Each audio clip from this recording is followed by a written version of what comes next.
Hello all the aspirants. Last के exam के 2 दिन सब पे भारी होते हैं। कोई भी एस्पायरेंट हो जाए उसको सबसे ज्यादा मुश्किल ये 2 दिन लगते हैं। समझ नहीं आता कि कितना पढ़ें और कितना छोड़ें। ना ज्यादा पढ़ा जा रहा है और ना ही ज्यादा छोड़ा जा रहा है सब। तो ऐसी गलतियां जो मैंने अपने एग्जाम्स में करी हैं इस वीडियो में शेयर करूंगा। मुझे ऐसा लगता है कि किसी ने उस वक्त पॉइंट आउट कर दिया होता मुझे, तो मैं और बेहतर कर सकता था एग्जाम में। जो फेलियर्स मैंने देखे हैं शायद वो नहीं होता, लेकिन एट द एंड सब कुछ ठीक ही लगता है। पीछे पलट के देखते हैं तो लगता है कि सारे डॉट्स कनेक्टेड हैं। आइए स्टार्ट करते हैं। सबसे पहले मेरी CSIR नेट में ऑल इंडिया रैंक 36 थी। तो कॉन्सेप्ट तो मेरा अच्छा था, मेरा सब्जेक्ट पे पकड़ भी अच्छा था, मेरी एक्सपेक्टेशंस भी अपने आप से हाई थी। मैं ऐसा उम्मीद कर रहा था कि आराम से कुछ नहीं तो मैं गेट में डबल डिजिट रैंक ला सकता हूं, इतना कैलिबर था मेरे अंदर। लेकिन फिर भी अगर आप देखोगे तो मेरी रैंक 1000 प्लस चली गई। मार्क्स महज 46.5 के आसपास बने थे। तो इसका क्या कारण रहा? जो मैंने सोच पाया हूं, जो इतना सारा सोचने के बाद 3 मेजर रीजंस थे जिनकी वजह से ऐसा हुआ, और उसमें बहुत कुछ लास्ट के 2 दिनों में भी घटित हुआ, वो भी मैं आपके साथ शेयर करूंगा। आइए, जो मुझे लगता है पहली गलती जो मैं कर रहा था, मैं जनरल एप्टीट्यूड के क्वेश्चंस को, यानी CSR नेट का बोले तो पार्ट ए जो होता है, उसको इग्नोर कर देता था या उतना सीरियस नहीं लेता था। उसके क्वेश्चंस को देखता था, छोड़ देता था। लेकिन हमें एग्जाम में समय निकालना पड़ेगा ताकि हम सारे क्वेश्चंस को इक्वल चांस देके पढ़ के देखें कि मेरे बस का है या नहीं है। जैसे लास्ट ईयर फेब में जो एग्जाम हुआ है, लास्ट बार जो फेब का एग्जाम हुआ है, इसमें ऑन एन एवरेज एक एस्पायरेंट 60 से 8 क्वेश्चन कर रहा था।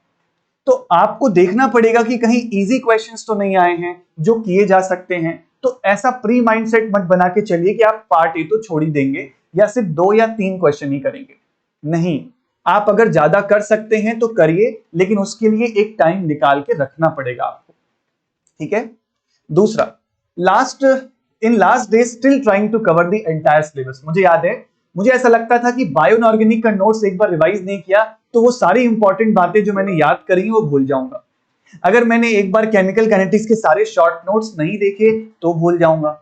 तो ये डर भी बहुत सताता है। लेकिन बिलीव करिए, अगर आप 6 महीने से तैयारी कर रहे हो, 1 साल से तैयारी कर रहे हो, तो ऐसा नहीं होगा। आप लगातार वो चीजें पढ़ते आए हो, 2 दिन में भूल नहीं जाओगे। वो बस आपका मन है जो आपको भ्रमित करता है कि यार वो नहीं देखा तो भूल गए, वो नहीं देखेंगे तो भूल जाएंगे ना। तो आप बस अपना मोमेंटम बना के रखो, भूलने नहीं वाले हो आप कुछ भी। जैसे ही एग्जाम स्टार्ट होगा सब कुछ on the way, on the process हो जाएगा। तो अभी ये बिल्कुल दिमाग से निकाल दो कि चीजें भूल रहे हो या भूल जाओगे। हाँ, लेकिन मोमेंटम बरकरार रखना। Was not ready for the surprise. देखो, गेट 2021 का जो पेपर था ना, उसके क्वेश्चन के पैटर्न में एक ड्रास्टिक चेंज हुआ था। जो पेपर्स आ रहे थे गेट के वो अच्छे लेवल के आ रहे थे, तो हमने एक्सपेक्टेशन करी कि और अच्छे लेवल के आएंगे।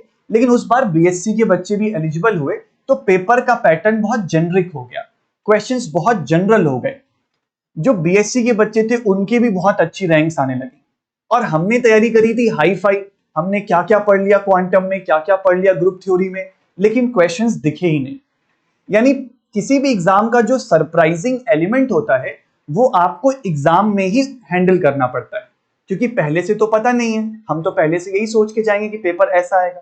मान लो पेपर का लेवल थोड़ा डिफिकल्ट या इजी आ जाए, तो वो एग्जाम के दौरान ही हमें भापना पड़ता है कि अच्छा पेपर तो ऐसा लग रहा है, इजी लग रहा है, मेरे सारे क्वेश्चंस बन रहे हैं।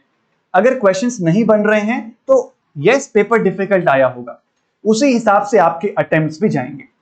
तो फिर सेफ स्कोर क्या होगा सर?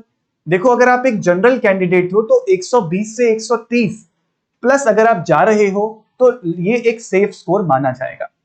एक्यूरेसी है तो 130 135 एक अच्छा अटेम्प्ट होता है नेट एग्जाम के लिए।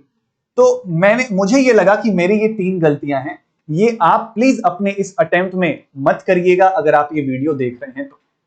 और अपना मोमेंटम ब्रेक मत करिए, पढ़ते रहिए। उसके लिए आपका मोमेंटम ब्रेक ना हो, उसके लिए मैं संडे को बेस्ट 33 क्वेश्चंस बिफोर एग्जाम जो मुझे लगते हैं वो प्रैक्टिस कराऊंगा।